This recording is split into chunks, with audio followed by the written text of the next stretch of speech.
So നമ്മൾ ഇന്ന് start ചെയ്യാൻ പോകുന്നത് സ്റ്റാറ്റിസ്റ്റിക്സിലെ ഒന്നാമത്തെ ചാപ്റ്ററായ എസ്റ്റിമേഷൻ ഓഫ് പാരാമീറ്റേഴ്സ് ആണ്. അപ്പോൾ ഈ എസ്റ്റിമേഷൻ ഓഫ് പാരാമീറ്റേഴ്സിൽ നമ്മൾ സ്റ്റാർട്ട് ചെയ്യുന്നത് സ്റ്റാറ്റിസ്റ്റിക്കൽ ഇൻഫറൻസ് എന്താണെന്നാണ്. അപ്പോൾ ഈ സ്റ്റാറ്റിസ്റ്റിക്കൽ ഇൻഫറൻസ് എന്താണെന്ന് നമ്മൾ ജസ്റ്റ് ഒന്ന് പറഞ്ഞ് മനസ്സിലാക്കാൻ ശ്രമിക്കുകയാണെങ്കിൽ നിങ്ങൾ ആലോചിക്കുക, നമ്മളൊരു സ്റ്റാറ്റിസ്റ്റിക്സ് എടുക്കുന്ന എപ്പോഴാണ് നമ്മളൊരു വലിയ പോപ്പുലേഷൻ, ഇപ്പോൾ നിങ്ങൾ ആലോചിക്കുക നമ്മുടെ കേരളത്തിലുള്ള മുഴുവൻ ജനസംഖ്യ. അപ്പോൾ ഈ മുഴുവൻ ജനങ്ങളെയും പറ്റിയിട്ട് നമുക്ക് എപ്പോഴും ഇങ്ങനെ പഠിച്ചുകൊണ്ടിരിക്കാൻ പറ്റത്തില്ല, എല്ലാ ആൾക്കാരെയും പറ്റിയിട്ട് എപ്പോഴും നമുക്ക് ഡീറ്റെയിൽസ് എടുത്തുകൊണ്ടിരിക്കാൻ പറ്റത്തില്ല അല്ലെ. അപ്പൊ നമ്മൾ പോപ്പുലേഷനിൽ നിന്ന് മാറി പോപ്പുലേഷനെ മുഴുവൻ കൺസിഡർ ചെയ്യാൻ പറ്റാത്തതുകൊണ്ട് നമ്മൾ എന്ത് ചെയ്യും, സാമ്പിൾ കൺസിഡർ ചെയ്യും. അതായത് ഇപ്പോൾ എല്ലാ ജില്ലകളിൽ നിന്നും ഒരു 20 പേരെ വെച്ച് വിളിച്ചു കഴിഞ്ഞാൽ നമുക്ക് അത്രയും കുറച്ച് ആളുകളുടെ പ്രോപ്പർട്ടീസ് പഠിച്ചാൽ മതി.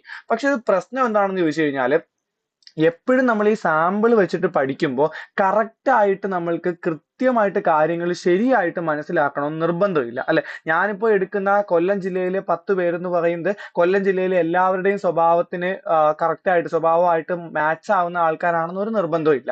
അപ്പൊ അങ്ങനത്തെ കാര്യങ്ങളിൽ എപ്പോഴാണ് ഈ സാമ്പിളുമായിട്ട് ബന്ധപ്പെട്ട് നമുക്ക് പോപ്പുലേഷന്റെ മുഴുവൻ ഡീറ്റെയിൽസും മനസ്സിലാക്കാൻ പറ്റുന്നതായിട്ട് ബന്ധപ്പെട്ട പഠനത്തിൽ നിന്നാണ് എന്ത് വരുന്നത്, സ്റ്റാറ്റിസ്റ്റിക്കൽ ഇൻഫറൻസ് എന്ന് പറയുന്ന ഒരു ടേം വരുന്നത്. അപ്പൊ നമുക്ക് എക്സാം പോയിന്റ് ഓഫ് വ്യൂവിൽ ചിന്തിക്കുവാണെങ്കിൽ സ്റ്റാറ്റിസ്റ്റിക്കൽ ഇൻഫറൻസിന്റെ ഡെഫിനിഷൻ എക്സാമിന് ചോദിക്കും. സോ എന്താണ് statistical inference? Statistical inference is mainly concerned with making inferences regarding the unknown aspects of the distribution of the population based on the samples taken from it. അപ്പൊ നമ്മളൊരു sample എടുത്തു കഴിഞ്ഞാൽ ആ sample ഉപയോഗിച്ച് ആ പോപ്പുലേഷന്റെ മീൻ, മീഡിയൻ, സ്റ്റാൻഡേർഡ് ഡീവിയേഷൻ, വേരിയൻസ് തുടങ്ങിയ നമ്മൾക്ക് അറിഞ്ഞുകൂടാത്ത ആസ്പെക്റ്റുകളൊക്കെ മനസ്സിലാക്കാൻ വേണ്ടി സാമ്പിളുകൾ ഉപയോഗിക്കുമ്പോൾ ആ സാമ്പിളുകൾ ഉപയോഗിച്ച് കിട്ടുന്ന ആ ഇൻഫറൻസുകളെയാണ് നമ്മൾ എന്ത് വിളിക്കുന്നത്, സ്റ്റാറ്റിസ്റ്റിക്കൽ ഇൻഫറൻസ് എന്ന് വിളിക്കുന്നത്. നമുക്ക് ആവശ്യമുള്ള കാര്യങ്ങൾ മാത്രമേ ഞാൻ പറയുന്നുള്ളൂ. ഈ സ്റ്റാറ്റിസ്റ്റിക്കൽ ഇൻഫറൻസ് എന്ന് പറയുന്നത് നമുക്ക് രണ്ടായിട്ട് ക്ലാസിഫൈ ചെയ്യാം. ഒന്ന് എസ്റ്റിമേഷൻ ഓഫ് പാരാമീറ്ററും, രണ്ട് ടെസ്റ്റിംഗ് ഓഫ് ഹൈപ്പോതെസിസും. അപ്പൊ രണ്ടിന്റെയും ഈ സ്റ്റേറ്റ്മെന്റുകൾ, ഞാൻ ഈ പറയുന്ന സ്റ്റേറ്റ്മെന്റുകളൊക്കെ ഇമ്പോർട്ടന്റ് ആണ്. ഞാൻ ഈ അടയാളപ്പെടുത്തുന്ന സ്റ്റേറ്റ്മെന്റുകൾ മാത്രം നിങ്ങൾ പഠിച്ചാൽ മതി. അപ്പൊ നിങ്ങളുടെ എക്സാമിന് ചോദിക്കും സ്റ്റാറ്റിസ്റ്റിക്കൽ ഇൻഫറൻസ് എന്താണെന്ന് ചോദിക്കും, അത് നിങ്ങൾ എഴുതണം. നെക്സ്റ്റ്, എന്താണ് എസ്റ്റിമേഷൻ ഓഫ് പാരാമീറ്റേഴ്സ്? അപ്പൊ estimation deals with methods of determining numbers which may be taken as the values of unknown parameters as well as with the determination of intervals which will contain the unknown parameters with a specified probability based on samples taken from the population. Estimation എന്ന് പറഞ്ഞു കഴിഞ്ഞാൽ ഞാനിപ്പോൾ പറയുന്നു, നമ്മളുടെ കേരളത്തിൽ ഇപ്പോൾ 10,000 രൂപ ശമ്പളം വാങ്ങുന്ന ആളുകളുടെ എണ്ണം, 10,000 രൂപ ശമ്പളം വാങ്ങുന്ന ആളുകളുടെ എണ്ണം എന്ന് പറയുന്നത് ഞാനിപ്പോൾ ജസ്റ്റ് പറയുന്ന ഒരു ഇത്ര പേരാണെന്ന് പറയുന്നു. അപ്പൊ അതൊരു പർട്ടിക്കുലർ നമ്പർ ആണ്. ഞാൻ ഈ നമ്പർ കാൽക്കുലേറ്റ് ചെയ്യാൻ വേണ്ടിയിട്ട് ഞാൻ യൂസ് ചെയ്യുന്നത്, ഇപ്പോൾ കൊല്ലം ജില്ലയിൽ എത്ര ടോട്ടൽ ആൾക്കാരുണ്ട് അതിൽ ഞാനിത് 100 പേര് എടുത്തു. ഇപ്പൊ മൊത്തം ഒരു 10,000 ആൾക്കാരുള്ള ഒരു സ്ഥലം, അത് ഞാൻ 100 പേര് എടുത്തു. ആ 100 പേരിൽ 50 പേരുടെ ശമ്പളം ഈ 10,000 രൂപയാണെങ്കിൽ 10,000 രൂപയിൽ 5,000 പേരുടെ ശമ്പളവും 10,000 രൂപയാണ് നമ്മൾ അസ്യൂം ചെയ്യും അല്ലെ. ഇതിനാണ് നമ്മൾ സാമ്പിളിന്റെ യൂസ് പറയുന്നത്. അപ്പൊ ഇങ്ങനെ ഒരു സാമ്പിൾ എന്നൊരു പർട്ടിക്കുലർ നമ്പർ ആയിട്ടോ അല്ലെങ്കിൽ നമുക്ക് എങ്ങനെ പറയാം, ഡിറ്റർമൈനിങ് ദ ഇന്റർവെൽ. ഇപ്പൊ ഞാൻ പറയുന്നു 10,000-നും 15,000-നും ഇടയിൽ ശമ്പളം വാങ്ങുന്ന ആളുകൾ, അതൊരു സ്പെസിഫൈഡ് പ്രോബിലിറ്റിയിൽ ഇടയിലുള്ള സാധനം പറയുവാണെങ്കിൽ അതിനെയാണ് നമ്മൾ എന്ത് വിളിക്കുന്നത്, എസ്റ്റിമേഷൻ എന്ന് വിളിക്കുന്നത്. സ്റ്റേറ്റ്മെന്റ് അതുപോലെ കാണാതെ പഠിക്കണം. ഇനി എന്താണ് testing of hypothesis? Testing of hypothesis നമുക്ക് കുറച്ച് കഴിയുമ്പോൾ ഡീറ്റെയിൽ ആയിട്ട് പറയും, എന്നാൽ ഈ സ്റ്റേറ്റ്മെന്റ് മാത്രം മനസ്സിലാക്കി വയ്ക്കുക. For deciding either to accept or reject the hypothesis based on samples taken from the population. അതായത് ഞാനൊരു സാമ്പിൾ എടുത്തു, ആ സാമ്പിൾ എടുത്തപ്പോൾ ഞാൻ പറയുന്നു ഈ ടോട്ടൽ പോപ്പുലേഷന്റെ മീൻ എന്ന് പറയുന്നത് ഒരു 100 ആണെന്ന് പറയുന്നു. അപ്പൊ ഈ സാമ്പിൾ എടുത്തത് ശരിയാവണോ തെറ്റാവണോ എന്ന് ഉറപ്പില്ലല്ലോ. അപ്പൊ നമ്മൾ എന്ത് ചെയ്യുന്ന അറിയാവോ, ചില ടെസ്റ്റുകൾ ഉണ്ട്. ടെസ്റ്റുകൾ ഏതൊക്കെയാണെന്ന് നമ്മൾ ഈ സെമ്മിന്റെ അവസാനം പഠിക്കും. അപ്പൊ ആ ടെസ്റ്റുകൾ ഉപയോഗിച്ചിട്ട് നമ്മൾ ഇപ്പോൾ ഈ സാമ്പിളിൽ നിന്ന് എടുത്തിട്ടുള്ള തീരുമാനം, ആ തീരുമാനമാണ് ഹൈപ്പോതെസിസ്. ഞാൻ പറഞ്ഞില്ലേ 100 ആണ് മീൻ, അതാണ് ഹൈപ്പോതെസിസ്. ആ ഹൈപ്പോതെസിസിനെ അക്സെപ്റ്റ് ചെയ്യണോ റിജക്ട് ചെയ്യണോ എന്നുള്ളത് നമ്മൾ ഓരോ ടെസ്റ്റിങ്ങിലൂടെ മനസ്സിലാക്കും. ഇപ്പോൾ ജസ്റ്റ് ഒരു എക്സാമ്പിൾ പറയുവാണെങ്കിൽ, ഞാനിപ്പോൾ വലിയ കാര്യത്തിൽ ഒന്ന് പറയുക 100 ആണ് അരിത്തമെറ്റിക് മീൻ എന്ന്. ആകെയുള്ള 100 പോപ്പുലേഷനിൽ ഒരു 90 പേരുടെയും ആ ഒരു പർട്ടിക്കുലർ വാല്യൂ എന്ന് പറയുന്നത് 200-നേക്കാൾ പുറത്താണ്. അപ്പൊ ഒരിക്കലും എന്താകത്തില്ല, അരിത്തമെറ്റിക് മീൻ 100 ആവത്തില്ല. അപ്പൊ അങ്ങനെ ജസ്റ്റ് ഓരോ ടെസ്റ്റിങ്ങിലൂടെ ഈ പറയുന്ന ഹൈപ്പോതെസിസ് അക്സെപ്റ്റ് ചെയ്യണോ റിജക്ട് ചെയ്യണോ നോക്കുന്ന മെത്തേഡിനെയാണ് നമ്മൾ എന്ത് വിളിക്കുന്നത്, ടെസ്റ്റിംഗ് ഓഫ് ഹൈപ്പോതെസിസ് എന്ന് വിളിക്കുന്നത്. ഇനി എന്താണ് സ്റ്റാറ്റിസ്റ്റിക്? 1 മാർക്ക് ക്വസ്റ്റ്യൻ ആണ്. What you mean by statistic? Statistic അല്ല, പോയിന്റ് എസ്റ്റിമേറ്റ് 1 മാർക്കിന്റെ ക്വസ്റ്റ്യൻ ആണ്. അപ്പോൾ ഒരു statistic suggested as an estimate of an unknown parameter is called point estimate of that parameter. For example, ഞാനിപ്പോ ഒരു 1000 പേരുള്ള ഒരു പോപ്പുലേഷൻ, ആ പോപ്പുലേഷനിൽ നിന്ന് ഞാൻ 100 പേരെ സാമ്പിൾ ആയിട്ട് വിളിച്ചു. എന്നിട്ട് ഞാൻ പറയുന്നു ഈ 100 പേരടങ്ങുന്ന സാമ്പിളിന്റെ മീനാണ് ഈ പോപ്പുലേഷന്റെ മീൻ ആകാൻ ചാൻസ് ഉള്ള നമ്പർ എന്ന് പറയുന്നു. അതായത് ഞാനൊരു എസ്റ്റിമേറ്റ് അങ്ങോട്ട് വിടുവാണ്. മേ ബി ഈ മീൻ ആയിരിക്കും ഈ മീൻ, അതൊരു എസ്റ്റിമേഷൻ ആണ്. അങ്ങനെ എസ്റ്റിമേറ്റ് ചെയ്യാൻ വേണ്ടി നമ്മൾ ഉപയോഗിക്കുന്ന ആ ഒരു നമ്പർ ഉണ്ടല്ലോ, അതായത് ഈ ടോട്ടൽ പോപ്പുലേഷന്റെ മീനിനെ എസ്റ്റിമേറ്റ് ചെയ്യാൻ വേണ്ടി ഞാൻ ഉപയോഗിക്കുന്നത് ഈ സാമ്പിളിന്റെ മീനാണ്. അങ്ങനെ ഉപയോഗിക്കുന്ന ആ എസ്റ്റിമേറ്റ് ചെയ്യാൻ ഉപയോഗിക്കുന്ന സാധനത്തെയാണ് നമ്മൾ എന്ത് വിളിക്കുന്നത്? Point estimate of that parameter. അതായത് ടോട്ടൽ പോപ്പുലേഷന്റെ ഒരു പോയിന്റ് എസ്റ്റിമേറ്റ് ആണ് എന്ന് പറയുന്നത് സാമ്പിളിന്റെ മീൻ എന്ന് പറയുന്നത്, ടോട്ടൽ പോപ്പുലേഷന്റെ മീനിന്റെ ഒരു എസ്റ്റിമേഷൻ. ഇനി നമ്മൾ നോക്കിയേ, just statistics suggested as the estimate use to be called the estimator. അതായത് ഈ പറയുന്ന എസ്റ്റിമേറ്റർ നമ്മൾ എസ്റ്റിമേറ്റർ എന്നും വിളിക്കാറുണ്ട്. അതിന്റെ വാല്യൂനെയാണ് എസ്റ്റിമേറ്റ് എന്ന് വിളിക്കുന്നത്. പക്ഷെ കുറച്ച് കഴിയുമ്പോൾ രണ്ടിനെയും എസ്റ്റിമേറ്റ് തന്നെ വിളിക്കും. അതുകൊണ്ട് നിങ്ങൾ ആ കാര്യം നോക്കേണ്ട കാര്യമില്ല. ഓക്കെ,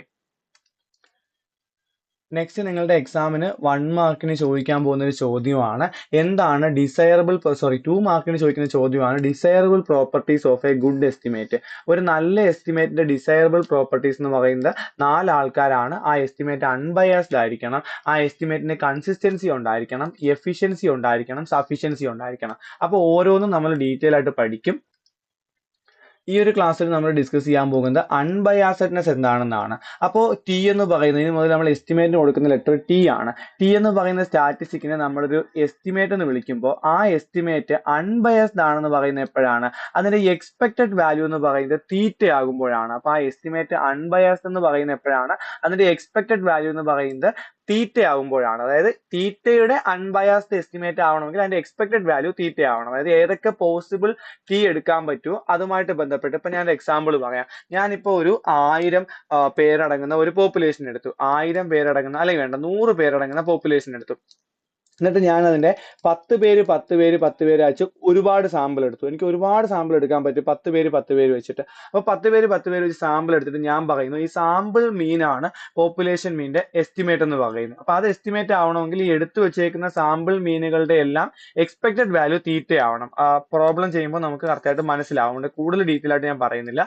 ഒരു കാര്യം ഞാൻ ഇവിടെ പറഞ്ഞു പോകാം. എക്സ്പെക്ടഡ് വാല്യൂയുടെ formula, expected value of T എന്ന് പറഞ്ഞാൽ അതിന്റെ ഫോർമുല എന്താണ്? Integral 0 to infinity t into f of t dt ആണ്. ആ ഫോർമുല നിങ്ങൾ എന്ത് ചെയ്യുക? പഠിച്ചു വെച്ചേക്കുക. അപ്പൊ നമുക്ക് ആദ്യത്തെ ക്വസ്റ്റ്യൻ നോക്കാം. സോ ദാറ്റ് ഇപ്പൊ ഞാൻ പറഞ്ഞ സാധനം തന്നെ, sample mean is an unbiased estimate of the population mean. അപ്പൊ സാമ്പിൾ മീൻ പോപ്പുലേഷൻ മീനിന്റെ അൺബയസ്ഡ് എസ്റ്റിമേറ്റ് ആണെന്ന് കാണിക്കാൻ ഞാൻ എന്തെടുക്കുന്ന അറിയാവോ?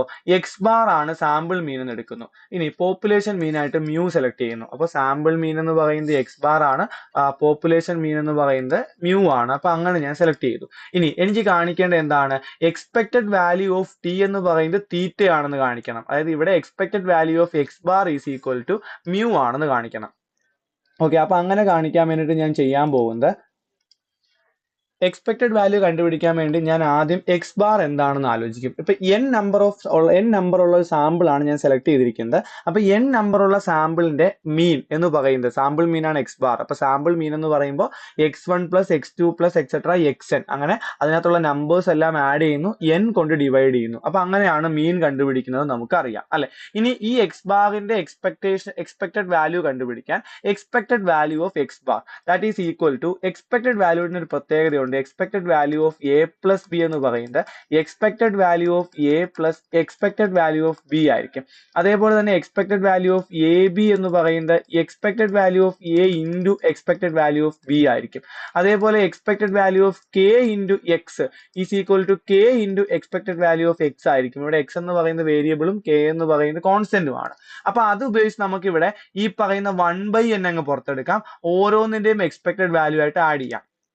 ഇനി ഒരു റാൻഡം വേരിയബിളിൽ ഒരു പർട്ടിക്കുലർ നമ്പറിന്റെ എക്സ്പെക്ടഡ് വാല്യൂ എന്ന് പറയുന്നത്, ഒരു xi എന്ന് പറയുന്നത് റാൻഡം ഒബ്സർവേഷൻ ആണ്. അപ്പൊ അതിന്റെ എക്സ്പെക്ടഡ് വാല്യൂ എന്ന് പറയുന്നത് എപ്പോഴും എന്താണ്?